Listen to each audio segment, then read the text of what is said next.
আসসালামু আলাইকুম রহমতুল্লাহি সম্মানিত ভিউয়ার্স, গুড ইভিনিং। সবাই কেমন আছেন? আলহামদুলিল্লাহ ভালো আছি।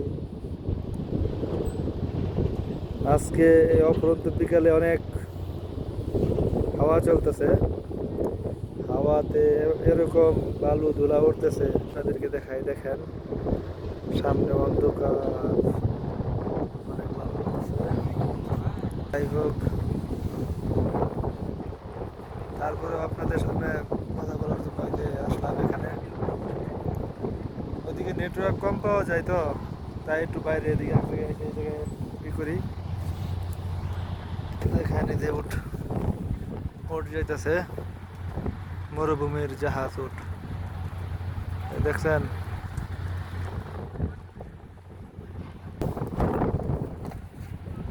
এই যে দেখেন, উট যাইতেছে।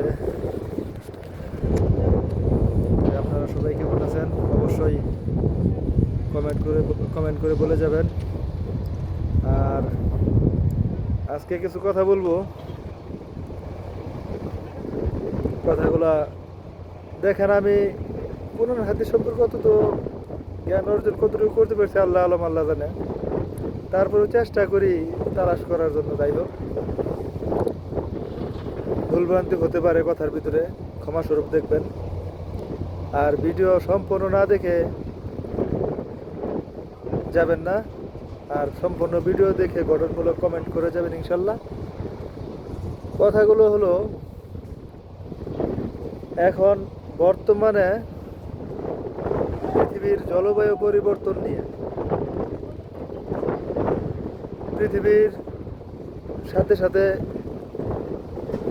আস্তে আস্তে আমরা যেমন আমাদের বয়সের সাথে সাথে আমরা বৃদ্ধ হচ্ছি, ঠিক তেমনিভাবে পৃথিবী মানে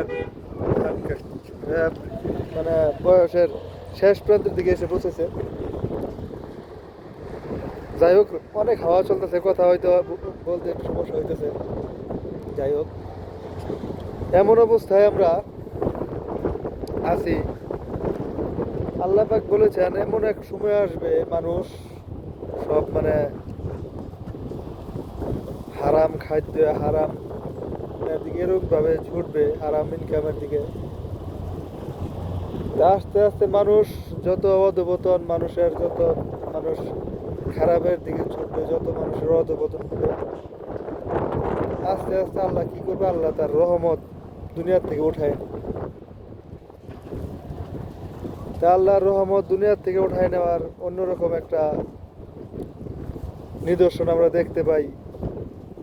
মানুষের প্রতি আগে, আজ থেকে 10 বছর আগে, 15 বছর আগে বা 20 বছর আগে আমরা মানুষের উপর যে একটা ভ্রাতৃত্ববোধ দেখতাম, একজনের প্রতি একজনের মোহাব্বত, একজনের প্রতি আরেকজনের ভালোবাসা যে পরিমাণ আমরা দেখতাম, কিন্তু দিন শেষে এখন আমরা সেগুলো হিসাব করতে গেলে আগের আগের তুলনায় মানুষের প্রতি মানুষের ভ্রাতৃত্ববোধ, মানুষের প্রতি মোহাব্বত, ভালোবাসা আগের চেয়ে অনেক কমে গেছে। মানুষ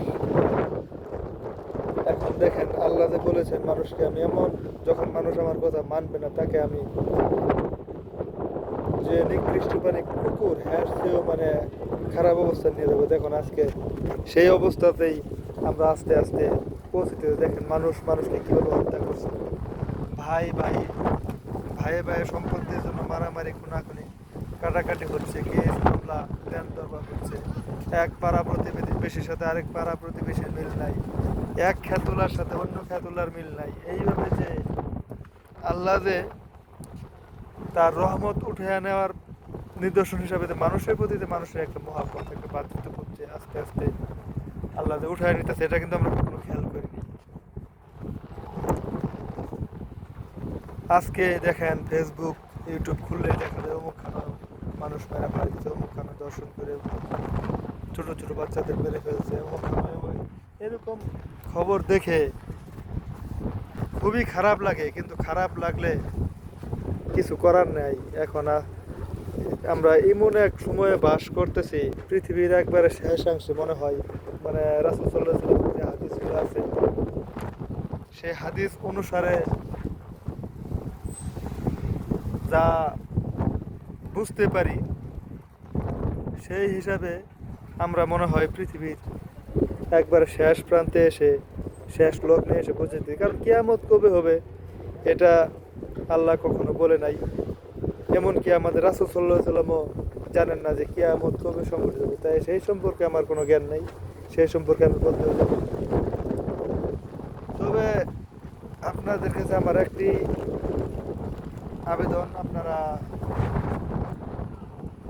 যতটুকু সম্ভব নিজেকে সংশোধন করেন আর দাওয়াতি কার্যক্রম যে যেখান থেকে পারেন চালিয়ে যান ইনশাল্লাহ। এর চেয়ে বেশি কিছু তো আমাদের করার নেই। আমাদের কাজ হচ্ছে দাওয়াতি কার্যক্রম পরিচালনা করা। তারপরে কি ব্যবস্থা নিবে আল্লাহ, সেটা আল্লাহ আলম, আল্লাহ ভালো জানে। আল্লাহ কাকে হেদায়েত করবেন কাকে হেদায়েত করবে না সেটা আল্লাহ ভালো জানে।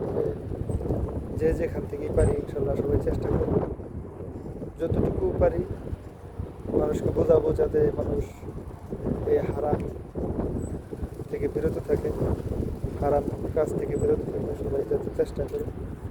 আর বিশেষ করে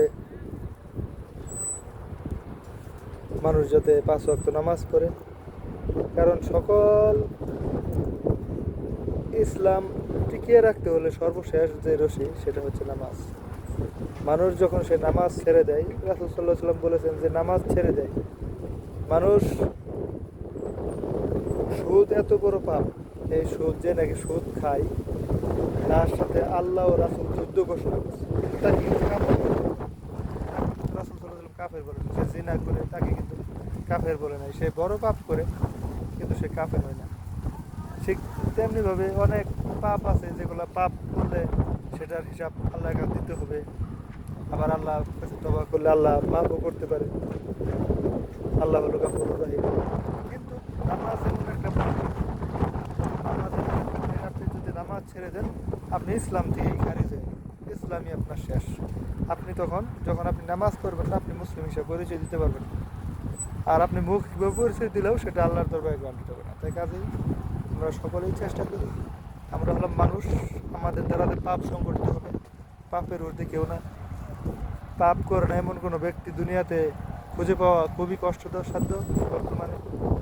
কিন্তু এই পাপের মাঝেও আপনাকে নামাজ আদায় করে যেতে হবে। দেখা যাচ্ছে এই নামাজ পড়তেছেন, কমসে কম আপনি মনে করেন ব্যাংকে থেকে টাকা তুলতেছেন, জমা করতেছেন, আপনি পাপ করতেছেন, আবার নামাজ পড়ে আপনি দেখা গেছে এইভাবে করতে করতে করতে আল্লাহ আপনার ভিতরে পরিবর্তন করে দিতে পারেন, আপনি সেই পাপ থেকে একবারে বিরত হয়ে যেতে পারেন।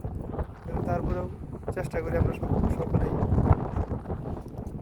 পাপ থেকে এই বলে আমার কথা এখানে শেষ করছি। ওকে আখির